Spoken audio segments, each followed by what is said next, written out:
Welcome to A. Scott Midnight Reads, a quiet corner of the dark where classic horror, mystery, and suspense tales are read in a soft, sleep-friendly voice. If you enjoy this kind of slow, atmospheric storytelling, like, comment, subscribe, and tap the notifications for future uploads. And if, like me, you keep a sleep playlist, feel free to add this video to your nightly rotation. Thanks for listening. Tonight's story is The Diary of a Madman by Guy de Maupassant, a personal record in which responsibility erodes, cruelty is rationalized, and the absence of remorse becomes its own quiet logic. Settle in, let your thoughts drift, and let the dark do the rest. Good night. All night. For all nights. The Diary of a Madman, written by Guy de Maupassant. He was dead, the head of a high tribunal, the upright magistrate whose irreproachable life was a proverb in all the courts of France. Advocates, young counselors, judges had greeted him at sight of his large, thin, pale face, lighted up by two sparkling, deep-set eyes, bowing low in token of respect. He had passed his life in pursuing crime and in protecting the weak. Swindlers and murderers had no more redoubtable enemy, for he seemed to read the most secret thoughts of their minds. He was dead now, at the age of 82, honored by the homage and followed by the regrets of a whole people. Soldiers in red trousers had escorted him to the tomb, and men in white cravats had spoken words and shed tears that seemed to be sincere beside his grave. But here is the strange paper found by the dismayed notary in the desk where he had kept the records of great criminals. It was entitled, Why? 20th June 1851. I have just left court. I have condemned Blondel to death. Now why did this man kill his 5 children? Frequently one meets with people to whom the destruction of life is a pleasure. Yes, it should be a pleasure, the greatest of all, perhaps, for is not killing the next thing to creating? To make and to destroy. These 2 words contain the history of the universe, all the history of worlds, all that is, all. Why is it not intoxicating to kill? 25th June. To think that a being is there who lives, who walks, who runs. A being. What is a being? That animated thing that bears in it the principle of motion and a will ruling that motion. It is attached to nothing, this thing. Its feet do not belong to the ground. It is a grain of life that moves on the earth, and this grain of life, coming I know not whence, one can destroy at one's will. Then nothing more. It perishes, it is finished. 26th June. Why then is it a crime to kill? Yes, why? On the contrary, it is the law of nature. The mission of every being is to kill. He kills to live, and he kills to kill. The beast kills without ceasing all day, every instant of his existence. Man kills without ceasing to nourish himself, but since he needs besides to kill for pleasure, he has invented hunting. The child kills the insects he finds, the little birds, all the little animals that come in his way. But this does not suffice for the irresistible need to massacre that is in us. It is not enough to kill beasts. We must kill man too. Long ago this need was satisfied by human sacrifices. Now the requirements of social life have made murder a crime. We condemn and punish the assassin. But as we cannot live without yielding to this natural and imperious instinct of death, we relieve ourselves from time to time by wars. Then a whole nation slaughters another nation. It is a feast of blood, a feast that maddens armies and that intoxicates civilians, women and children who read, by lamplight at night, the feverish story of massacre. One might suppose that those destined to accomplish these butcheries of men would be despised. No, they are loaded with honors. They are clad in gold and in resplendent garments. They wear plumes on their heads and ornaments on their breasts, and they are given crosses, rewards, titles of every kind. They are proud, respected, loved by women, cheered by the crowd, solely because their mission is to shed human blood. They drag through the streets their instruments of death, that the passer-by, clad in black, looks on with envy. For to kill is the great law set by nature in the heart of existence.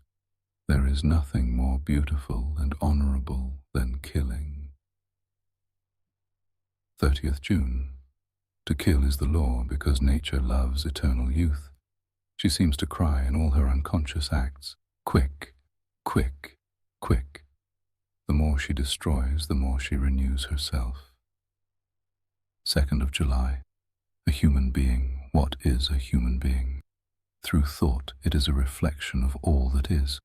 Through memory and science, it is an abridged edition of the universe whose history it represents, a mirror of things and of nations. Each human being becomes a microcosm in the macrocosm. 3rd of July. It must be a pleasure, unique and full of zest, to kill, to have there before one the living, thinking being, to make therein a little hole, nothing but a little hole, to see that red thing flow which is the blood which makes life, and to have before one only a heap of limp flesh, cold, inert, void of thought. 5th of August. I, who have passed my life in judging, condemning, killing by the spoken word, killing by the guillotine those who had killed by the knife. I, if I should do as all the assassins have done whom I have smitten, I, who would know it? 10th of August. Who would ever know? Who would ever suspect me, especially if I should choose a being I had no interest in doing away with? 15th August. The temptation has come to me. It pervades my whole being. My hands tremble with the desire to kill. 22nd August. I could resist no longer. I killed a little creature as an experiment, for a beginning.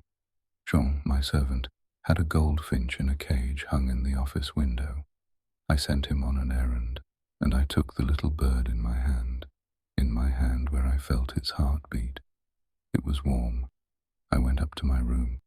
From time to time I squeezed it tighter. Its heart beat faster. This was atrocious and delicious.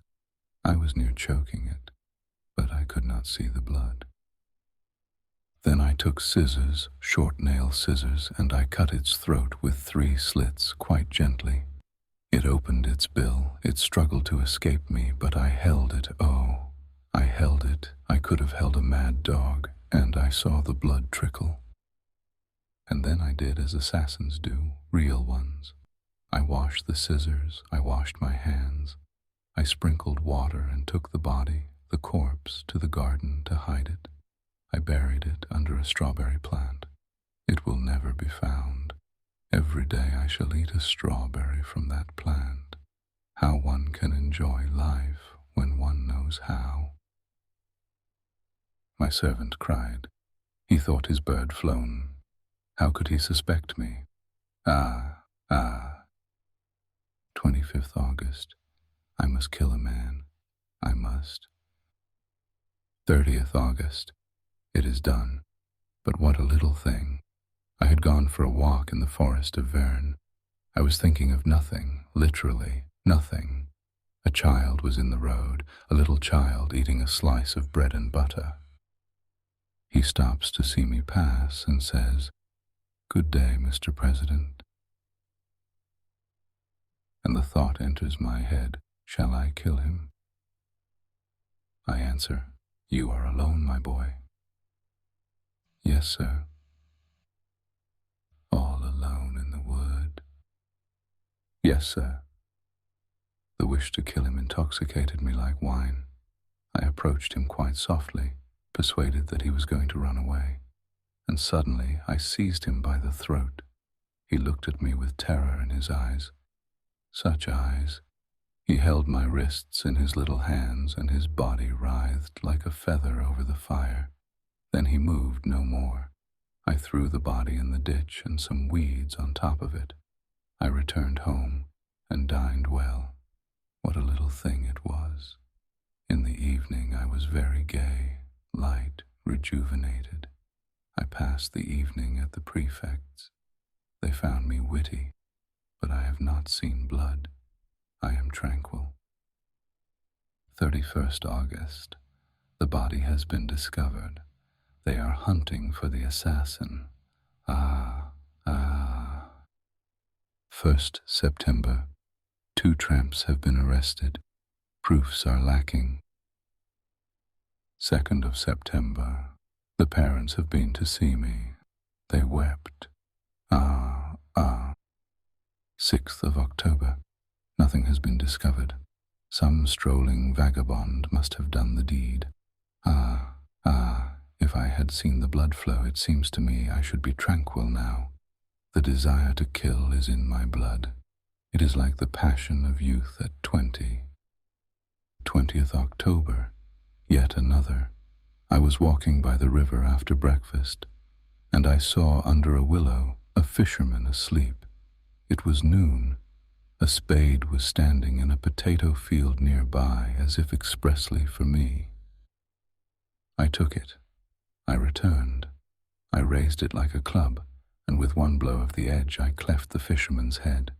Oh, he bled, this one, rose-colored blood. It flowed into the water quite gently, and I went away with a grave step.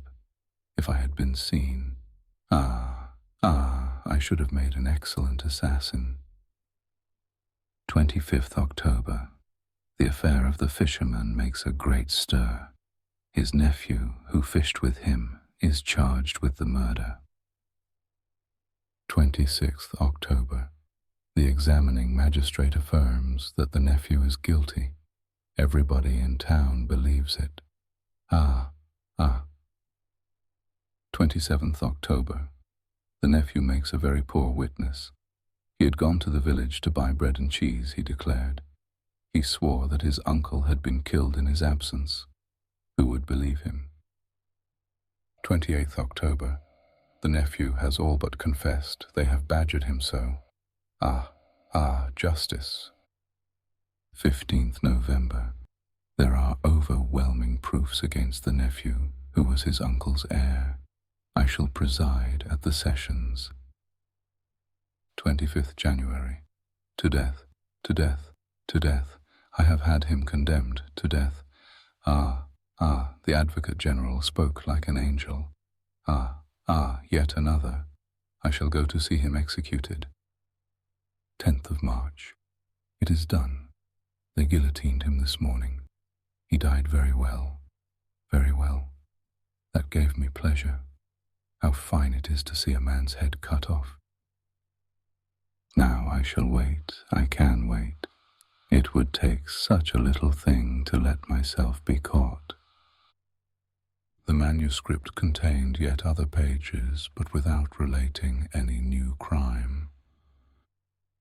Alienist physicians to whom the awful story has been submitted declare that there are in the world many undiscovered madmen, as adroit and as much to be feared as this monstrous lunatic.